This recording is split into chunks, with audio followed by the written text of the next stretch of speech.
This is for Gaza.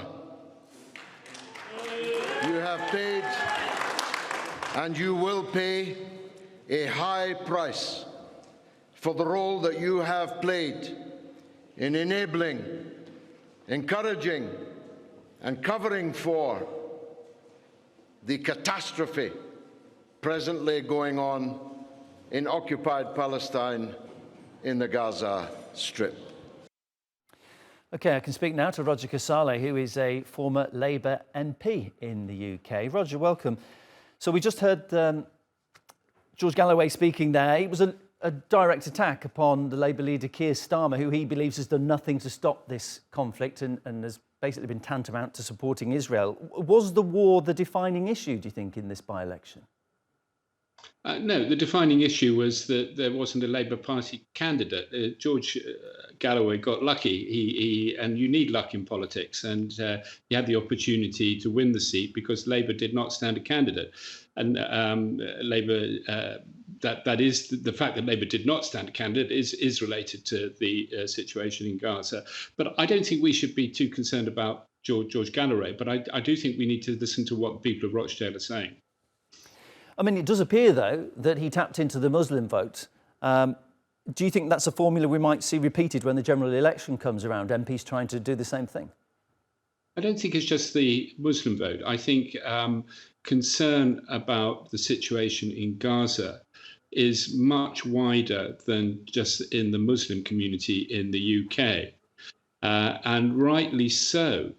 I'm not sure that the solution is to that is to try and polarize people and exploit the issue for your politics. I mean, he's perfectly entitled to do that, and he got lucky and he said that. But I think that's a distraction. I mean, who knows really what needs to be done? I think one thing that needs to be done is we need to come together as an international community. I don't think it's helpful to be polarizing communities on this issue. But it's not just the Muslim community. It's the British public. I think the world community are concerned about Gaza, and rightly so. I mean, some people might call it populism, but isn't there a sense that if you see your country's government not doing anything to stop what is widely being considered a massacre of civilians, then isn't there an opportunity there for a politician to come in and say, well, actually, I would do something about this? Well, there is an opportunity, and the opportunity was presented by the fact that there wasn't a Labour candidate, and he took that opportunity, and now he's the MP. There'll be another election this year. We'll see if he wins next time round.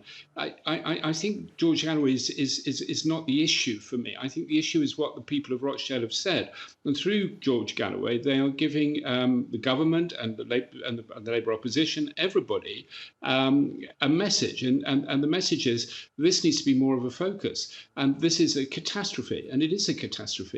And what is being done at the moment by the international community to stop the killing in Gaza is not enough. But you don't need to polarize people about that. You need to have somebody who can bring people together, because unless we bring people together, we're not going to be able to stop the violence in Gaza, and that's what needs to happen. I mean, you're right that there wasn't a credible Labour candidate there, but if you look at where most of the votes went, they went to George Galloway, and in second place there was an independent candidate, I believe. So more than half of the votes went to two candidates who had nothing to do with the two biggest political parties in the country.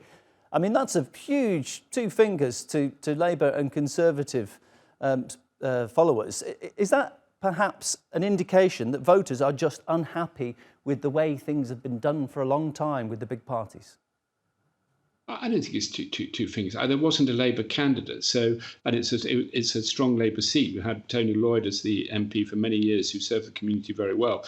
It's a very strong Labour community, and there wasn't a Labour candidate, so the votes needed to go elsewhere, and they weren't going to go to the Conservative Party.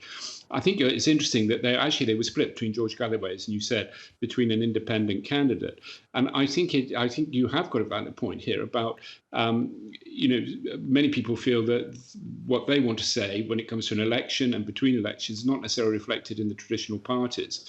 But to say that, they're all the same, they're all in the same boat, I think is very negative and unhelpful. But certainly I think politicians of both parties need to think about how it is that they can represent not just win elections, but represent people well and connect with people and make sure that everybody feels that their voice is being heard. And so I think you have a situation like this. And there were two candidates. There was George Galloway and Paul Sully, who did very well. They had the opportunity because there was no Labour candidate, and they're sending a message. I think that George Galloway's message is about Gaza. Paul Sully's message, I think, is more nuanced. I think it's about the need for somebody to represent the community who is from the community. He owns a local garage. He's a local man in the local community, and people feel very close to him. So I think there's lots of things going on there, and I think it needs to be listened to very carefully and unpacked, and hopefully the mainstream parties can do better. Roger, you make some good points, and I appreciate you bringing them to us. My guest is former Labour Party MP Roger Casale. Thank you. Thank you.